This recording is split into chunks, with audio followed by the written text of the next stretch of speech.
Okay, that said, the final speaker for the morning is Dr. Padraig Warde. Dr. Warde has been a radiation oncologist at the Princess Margaret since 1997, where his academic practice focused on genitourinary cancer.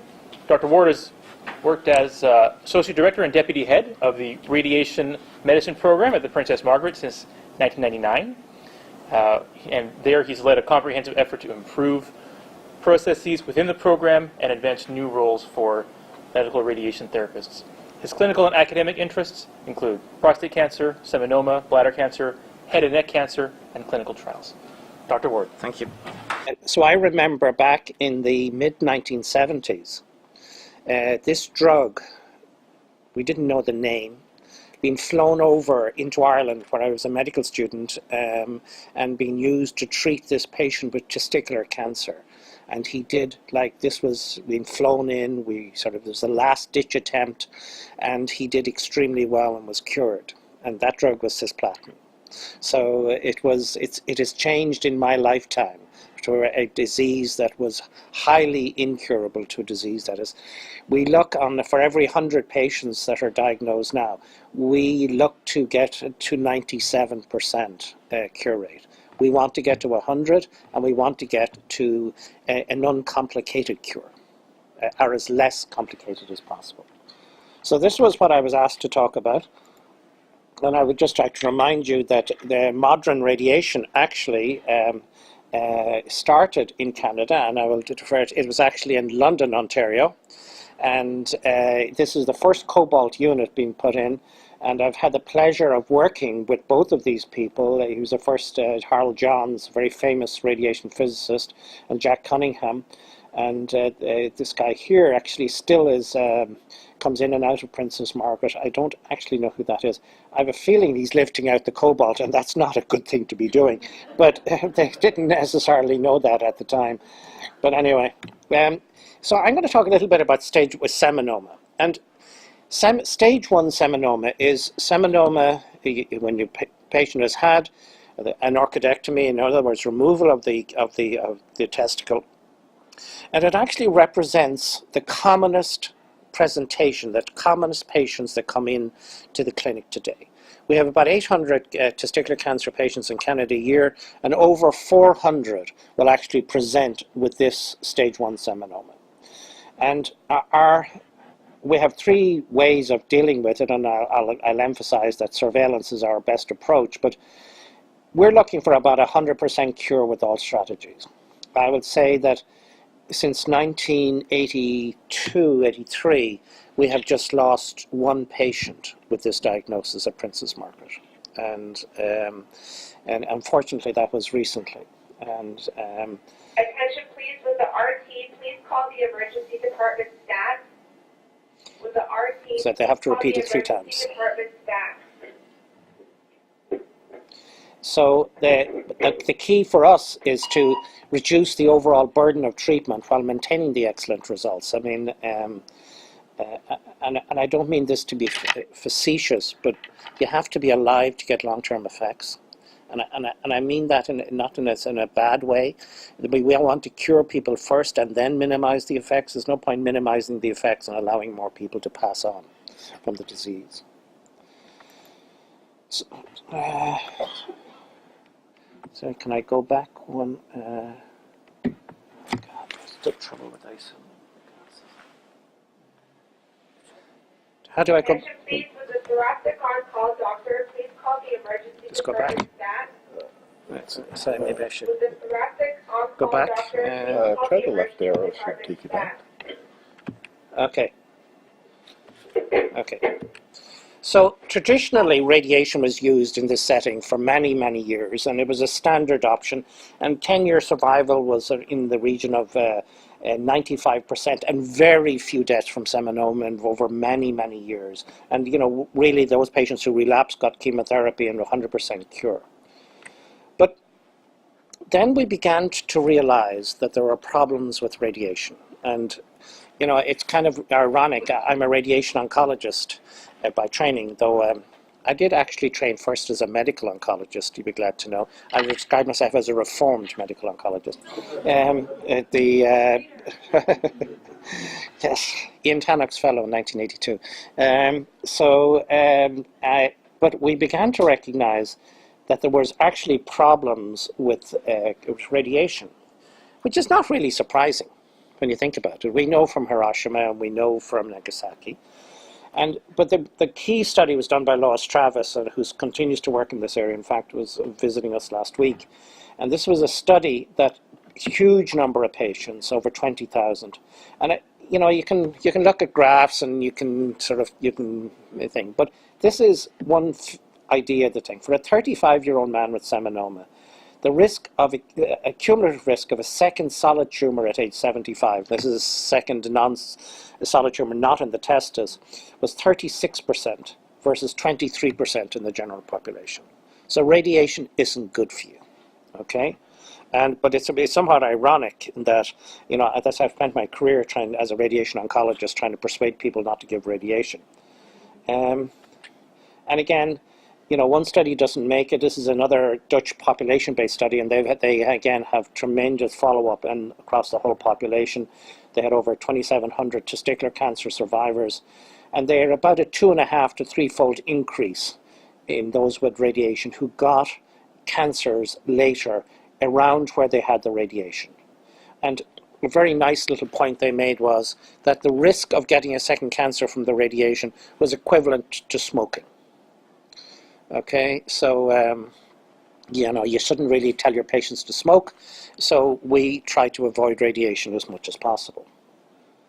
So the other area that is this long-term cardiovascular morbidity, and my colleagues Rob Huddard and others in the Royal Marsden showed the risk of a heart event many years later, and started 5 to 8 years after treatment, was about 2 to 3-fold, and this was death from a heart attack. And we still actually don't really know why that is, though we have some ideas. And again, this was also shown, and Dr. Zagers, who is the head of radiation oncology in MD Anderson, who is a tremendous supporter of the use of radiation in this disease. He, at the end of his career, decided to look back and published an excellent paper in which he documented and lamented the fact that he'd used so much radiation. And he found the risk of cardiac death in those who had got radiation was 1.86 to 1.8 times those who didn't, in that way. Now, so that's sort of dealing with the effects of radiation, and I'm not going to deal with the effects on fertility, in that if you do have to have radiation, these days, with the use of a testicular shield on the other testicle, we can actually reduce the dose to virtually zero. In fact, we're actually measuring it at the present routinely in all of our patients, and a lot of the times we just can't detect any radiation dose with the use of a shield, and that's why radiation has really got a lot better over the last many years. So while I've told you those side effects of radiation, the risk of second cancer, the risk of heart attack, this was old style radiation, right? Very big. We treat this whole area of the abdomen. This is the spine here. We treat these with the kidneys out here, and we might in the old days treat a lot of kidney. And the heart is up here. We clip the heart with the radiation as well. Not because we were careless, but we didn't know better at the time, and we thought this was what was necessary. And so the doses to the organs at risk, in other words, the bad things, is much, much less in the modern era. But I'm not going to show you much more data, in fact, hardly any more data on this, but what we do now, and we have been promoting for many years, is surveillance. Because with surveillance, what surveillance means is after you have the surgery and the tumor is removed and all the scans are normal, let's just follow you as carefully as is necessary, and then use treatment only in those who need it.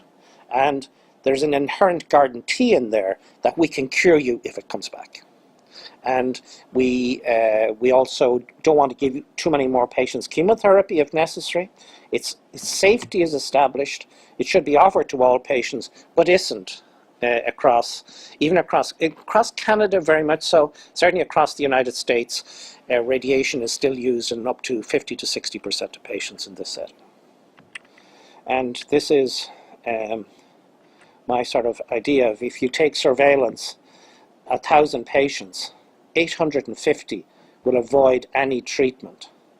Whereas if they have radiation, there's another way you can give some adjuvant chemotherapy, which I'm not going to talk about. I mean, no one avoids any treatment, and this concept of second malignancy is really a concern. But the concept that 85 out of 100 can avoid any treatment is very attractive to me. But there are issues on surveillance, you know, people worry about having so many CAT scans, and we wish we could tell who would relapse and who wouldn't, and also the issue of treatment of relapse. And you know, you get these scary things, you know, headlines in the paper: 15,000 will die from CAT scans in 1 year. Big world medical imaging specialists. So I think these are gross estimates of the risk of CAT scans, and they're based on data from Hiroshima, and trying to tell what the I'm on call, I apologize. Dr. Warde? Yeah? Everything's good to go, no problems. It's okay. Oh, okay, take care, bye. Yes, I knew this would happen. It's a great overestimate of the risk of things. Having said that, if you don't need a CAT scan or need anything, you shouldn't have it. So you know, we also looked, and actually one of my colleagues looked at people in Ontario who had germs or had testicular cancer and didn't have radiation, and they got a median of 10 CAT scans each, which is high actually for nowadays. And there was no increased risk of second cancers in those groups. But having said that, we did a low-dose CAT scan study at Princess Margaret, in which we reduced the dose on average to about 60% on the dose of radiation from a CAT scan. And we did it with our radiology colleagues, and we managed to do it safely, and we managed we actually argue it should be routinely considered in all surveillance protocols. So we're trying to promote that across the country at the present time.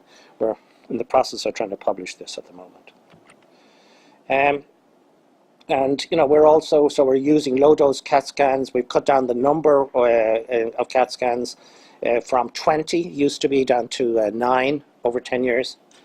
And we're actually thinking of removing chest X-ray, even though it's a very low dose radiation. And actually, we don't even do markers anymore in our seminoma patients.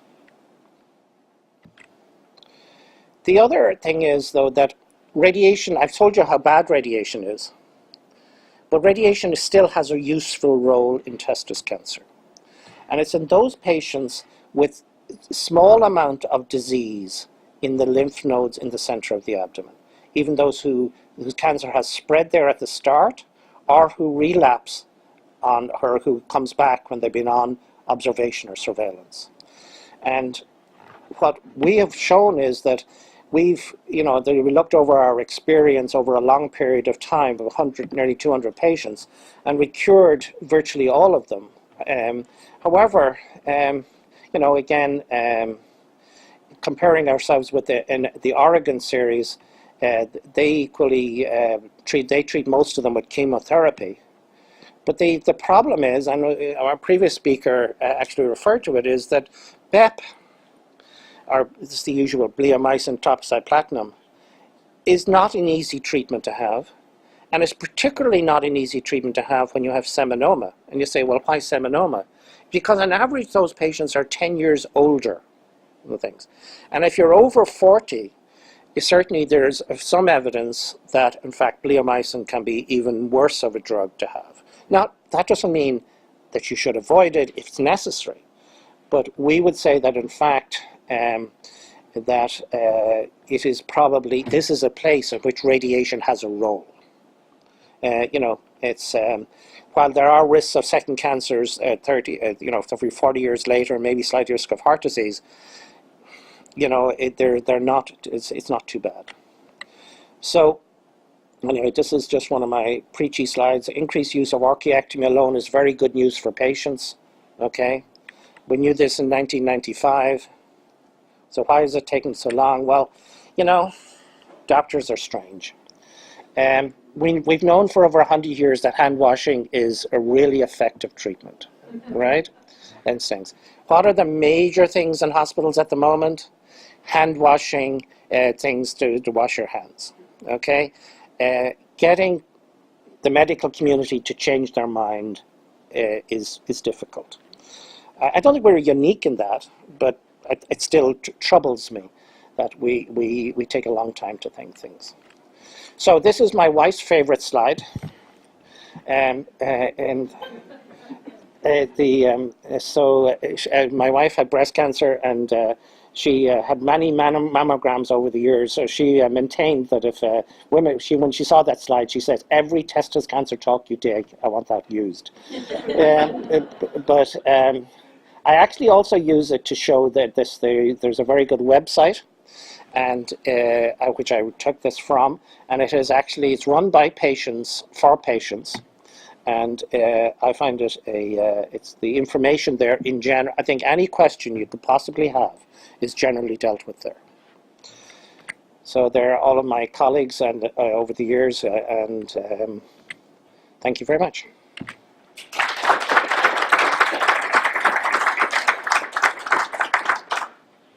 We'll have to get that link from you on the website. Sure, it's there on the slides, no problem. But before that, any questions at all from the room? We put Dr. Warde in a rough position presenting before lunch here. Yeah, no problem.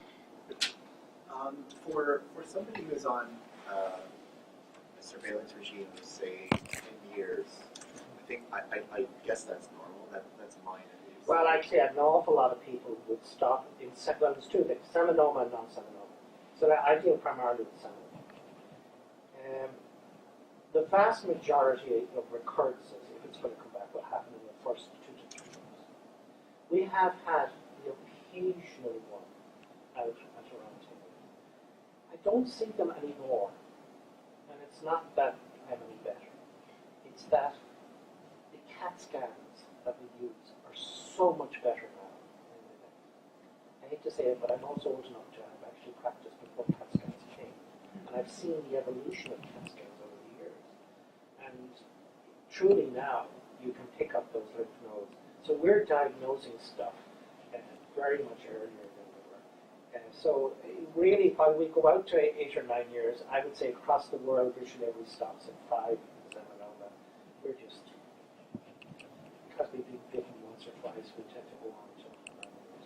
So given that's the case, and given what some of the disagreements in the medical community about some of the potential radiation-based side effects of CT, is it perhaps prudent that as the risk decreases later on in the surveillance protocol, that perhaps abdominal X-rays be used as opposed to CT scans for Abdominal X-rays are useless. The two things that you can consider are ultrasound, and if you have somebody who's not like me, then ultrasound can be, but ultrasound is it's very operator dependent. If you have a really good ultrasonographer, and I've worked with some, they say they can do it. But the other one is MRI, right? And the trouble with MRI was we're actually testing that in a big study in the United Kingdom to see if it's good enough.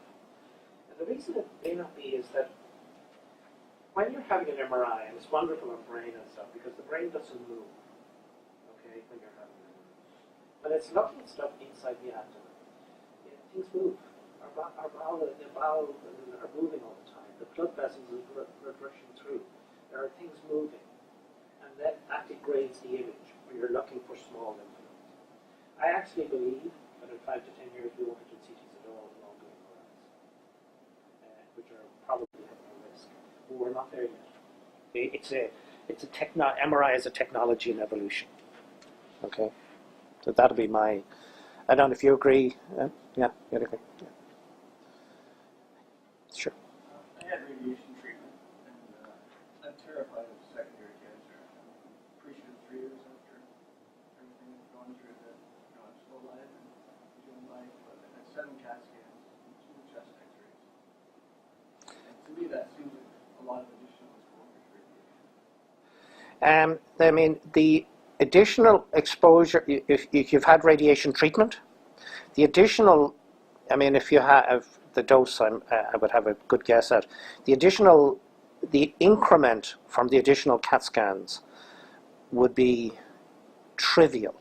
If you have, let's say, 2,500 units of radiation, the additional stuff from the CAT scan would be an additional 1 or 2 units, right? So the additional CAT scans are, like, you have 2,500 here, and I'm adding 1 or 2, 3 more here. So I shouldn't be concerned as far as follow-up? No, I mean, I think in terms of follow-up, I think that, and it's something we haven't figured out yet. I tend to look at screening, particularly for bowel malignancies, a little earlier than 50, which is the common thing. Okay, we haven't actually come out with a definitive thing. Is the problem with diseases like testicular cancer is they're rare, and therefore we have to get these big numbers to know whether these things are useful. But I'm tending to send people for screening tests at 40, 45, whereas normally you wait until 50. That's bowel. No other cancers do we know that we can pick up any earlier, nothing like prostate or anything else.